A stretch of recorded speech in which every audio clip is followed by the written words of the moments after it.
pastor wenu uchaza amaphupho. Yena bese sawumember nomanikela. Uma unganikeli ungayimember iyakela ngokusebenzisa. Futhi abantu abekho WhatsApp.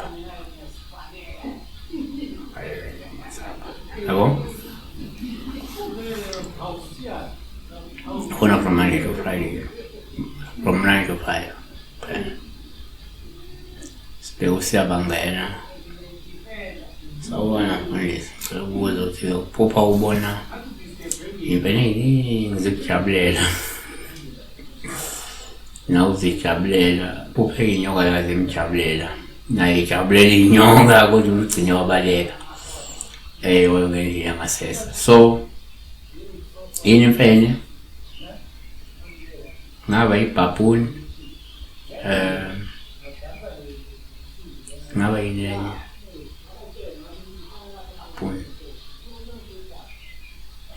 sengikhohle okunye kodwa ngimfene ilabe sizokuthakatha abantu abathakathayo. So one ngokujwayele ukuphupha imfene uphawu uma zijabulela olungasho kungenzeka uphila nabantu ababi futhi abayizitha abagcwele inzondo nenkoshiso nokuzenzisa ngaphambi kwakho. Izaga 26:24 ozondayo uyazenzisa ngesindebe zakhe ubekelela inkoshiso ehliziyweni yakhe.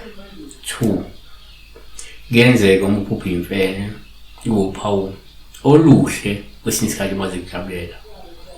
Esolusho ukuthi ngenzeka uyakhonyiswa ukuthi uzophilisana kahle nezitha zakho noma njengamanje uphilisana kahle nezitha zakho. Izaga 16:7 lapho izindlela zomuntu zimthokozisa uJehova uzenza nezitha zakhe ukuba zihlalisane kahle naye. 3 kwabanye umuphuphe izimfene kuwuphawu olungaba oluhle nje mazijabulela olungabe likhombela ukuthi ngenzeka izidala zakho zineme futhi zineme uma kungukuthi ungumuntu ohlobene nabakwamfene noma nabanye abantu abasondele kakhulu komfene.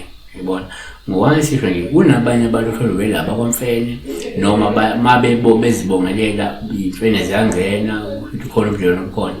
So labo kube ngavela nje ukuyisidalwa sabo. Yabo?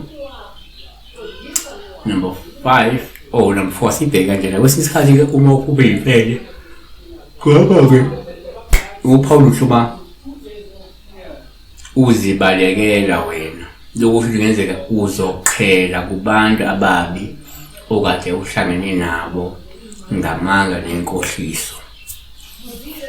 Amahubo 1:20 Jehova hlengiphe wami emlonyeni wamanga nasolimini lwenkohliso kanti ngoba seKolose 3:9 ingaqambelani amanga lokhu nikhulumulile umuntu omdala kanye nezenzo zakhe.